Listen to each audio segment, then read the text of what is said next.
So just a quick follow-up. So I know my previous video was a bit rushed, but this panel comes off from here. So that's the MSI. You have to take this strip off first, and it comes off with just easy pry tools.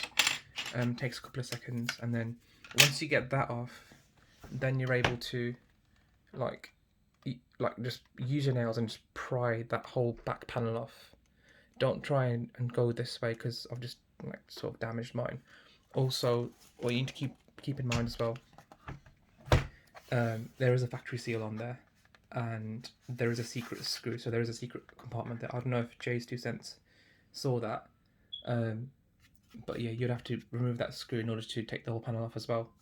So just to summarize, do not try and pry around the edges, because you'll just end up damaging it. Best way to do it is come at it from the top, take that panel off, and obviously unscrew all the screws, and then use your nails and just pull it backwards from here, and then the whole panel will just come off. I'm pretty sure you can work it out. Thank you.